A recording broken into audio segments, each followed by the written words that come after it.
നിങ്ങൾ നടന്നു പോകുന്ന സമയത്ത് ചാണകത്തിൽ ചവിട്ടി എന്ന് വിചാരിക്കുക, എങ്ങനെയായിരിക്കും നിങ്ങൾ റെസ്പോണ്ട് ചെയ്യുക? വൃത്തികേട് അല്ലെ, ചാണകം. എന്നാൽ ഇത്രയും വലിയ മെഡിസിനബിൾ വാല്യൂ ഉള്ള ഈ ഇത്രയും കാലഘട്ടങ്ങളായിട്ട് മനുഷ്യന്മാർക്ക് ഏറ്റവും ഉപകാരപ്പെട്ടിട്ടുള്ള വേറൊരു വസ്തുവില്ല. ചാണകമാണ് ഏറ്റവും കൂടുതൽ. ചാണകം വിറകാണ്, ചാണകം ശുദ്ധീകരിക്കാൻ ഉപയോഗിക്കുന്നു, ചാണകം പെര മെഴുകുന്നതിന് വേണ്ടിയിട്ട് ഉപയോഗിക്കുന്നു, ചാണകം വളമാണ്, ചാണകം ഗ്യാസാണ്. അങ്ങനെ നോക്കിക്കഴിഞ്ഞാൽ ഈ ചാണകം എന്ന് പറയുന്നത് എല്ലാമാണ്. അതിനകത്ത് യാതൊരു സംശയമില്ല. ഇതിന്റെ അകത്ത് എന്താണ്? ഇത് വളരെ ശുദ്ധമാണ്. കാരണം ഏതിൽ നിന്ന് വരുന്നതാണ്? പുല്ലിൽ നിന്നും പച്ചിലകളിൽ നിന്നും വരുന്ന ഒരു സാധനമാണ് ചാണകം എന്ന് പറയുന്നത്. അപ്പൊ ഇത്രയും നല്ലൊരു ചാണകത്തെ കുറിച്ച് നമ്മൾ ചവിട്ടി കഴിയുമ്പോൾ എന്ന് വെക്കുന്നു. പക്ഷെ അതിന് പകരമായിട്ട് നമ്മൾ ബോധപൂർവം നോക്കുന്നു, ഇത് ചാണകമാണ്, ഓക്കെ, ചാണകം നല്ലതാണ്, വാ. ചാണകത്തിൽ ചവിട്ടി കഴിയുമ്പോൾ പറയുന്നത് എന്താണ്? വാ.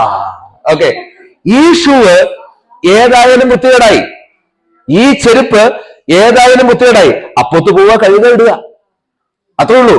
അപ്പത്ത് പോവുക, കഴുക ഇടുക. ഈ രീതിയിൽ ഏതൊരു കാര്യമാണെങ്കിലും നിങ്ങൾ എന്തായിട്ട് കാണണം? പോസിറ്റീവായിട്ട് എടുക്കണം. 13 എന്ന് പറയുന്ന നമ്പർ എന്നെ സംബന്ധിച്ചിടത്തോളം കുറെ ബുദ്ധിമുട്ടുണ്ടാക്കുന്ന നമ്പറായിരുന്നു. നിങ്ങൾ ഹോട്ടലുകളൊക്കെ നോക്കിയാൽ കാണാം 13 എന്ന് പറയുന്നത് എന്താണ്? റൂമുകളുടെ നമ്പറല്ല. ലോകം മുഴുവൻ 13 എന്ന് പറയുന്നത് അറിയപ്പെടുന്നത് അത്ര നല്ല നമ്പറായിട്ടല്ല. എന്റെ ഒരു കൂട്ടുകാരൻ ബോംബെയിൽ വന്ന്, ഏകദേശം എന്റെ പ്രായമുള്ള ഒരു കൂട്ടുകാരൻ ബോംബെയിൽ വന്ന് എന്നെ കണ്ടിട്ട് 12-ാം തീയതി പോയിട്ട് ജനുവരി 13-ാം തീയതി പുള്ളി തട്ടിപ്പോയി. അപ്പം എനിക്ക് ടെൻഷനായി. 13 കേട്ട് കഴിഞ്ഞാൽ എനിക്ക് എന്താണ്? ടെൻഷനാണ്. അങ്ങനെ JJ ഹോസ്പിറ്റൽ എന്ന് പറയുന്ന ബോംബെയിൽ ഒരു ഹോസ്പിറ്റൽ ഉണ്ട്. അവിടെ പോയി നോക്കി കഴിഞ്ഞപ്പോൾ എന്റെ ഹാർട്ടൊക്കെ ഓക്കെയാണ്. എന്നിട്ട് ഞാൻ ഈ വേൾഡ് ട്രേഡ് സെന്ററിൽ വെച്ച് നടന്ന ട്രെയിനിങ്ങിനെ കുറിച്ച് നിങ്ങൾ കേട്ടില്ലേ? ഞാൻ പറഞ്ഞില്ലായിരുന്നോ? ആ ട്രെയിനിങ്ങിൽ വെച്ച് തന്നെ എനിക്കൊരു ബോധോദയം ഉണ്ടായി. ആ ഉണ്ടായ ബോധോദയം എന്താണെന്ന് ചോദിച്ചു കഴിഞ്ഞാൽ, എനിക്കിഷ്ടമില്ലാത്തതിനെ ഞാൻ സ്നേഹിച്ചാൽ അതെനിക്ക് ഇഷ്ടമുള്ളതായിട്ട് മാറുമെന്നുള്ളൊരു ബോധോദയം. അങ്ങനെ ഞാൻ 13 എന്ന് പറയുന്ന നമ്പർ എനിക്ക് ഏറ്റവും ഇഷ്ടപ്പെട്ട നമ്പറായിട്ട് ഞാൻ തിരഞ്ഞെടുത്തു തുടങ്ങി. ഇപ്പൊ ഞാൻ പറയും, എനിക്ക് ഏറ്റവും കൂടുതൽ ട്രെയിനിങ് കിട്ടുന്നത് 13-ാം തീയതിയാണ്. I love the number 13, I love the number 13. ഇത് സ്ഥിരമായിട്ട് പറയാൻ തുടങ്ങി. പൂച്ച കുറുകെ കടന്നാൽ എനിക്ക് ടെൻഷനായിരുന്നു. പക്ഷെ ഇന്ന് എന്റെ പ്രാർത്ഥന ഒന്നേ ഉള്ളൂ, ഞാൻ വണ്ടി ഓടിച്ചു പോകുമ്പോൾ ഒരു കറുത്ത പൂച്ച കടക്കണേ. അന്ന് ഇഷ്ടം പോലെ കോളുകളാ, നല്ല പൈസയുള്ള ഇഷ്ടം പോലെ ട്രെയിനിങ്ങിന്റെ ഇഷ്ടം പോലെ കോളുകൾ കിട്ടും.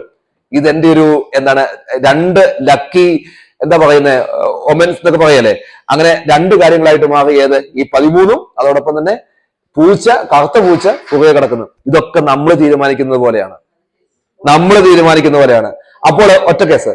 അപ്പൊ ഈ നമ്മൾ മറ്റുള്ളവരെ വിശ്വസിക്കുക എന്ന് പറയുന്ന ഈ സംഭവം എല്ലാവരിലും നന്മ കാണുക. അത് എങ്ങനെയുള്ള വ്യക്തിയാണെങ്കിലും, ഒരു പിച്ചക്കാരൻ വന്നാലും ആ പിച്ചക്കാരനിൽ നന്മ കണ്ടു കഴിഞ്ഞാൽ നമുക്ക് അയാളെ വിശ്വസിക്കാൻ പറ്റും. അയാളിൽ നിന്ന് വിപരീതമായിട്ടുള്ള ഒരു കാര്യം ഉണ്ടാവാതെ നോക്കേണ്ട സർപ്പങ്ങളായിരിക്കണം നമ്മൾ. ഇതെപ്പോഴും ഓർക്കണം. അതിനാണ് കോമൺ സെൻസ് എന്ന് പറയുന്നത്. ക്ലിയർ? പക്ഷെ അയാളെ നമ്മൾ വിശ്വസിക്കുന്നു, അയാളെ നന്മയിൽ നമ്മൾ വിശ്വസിക്കുന്നു.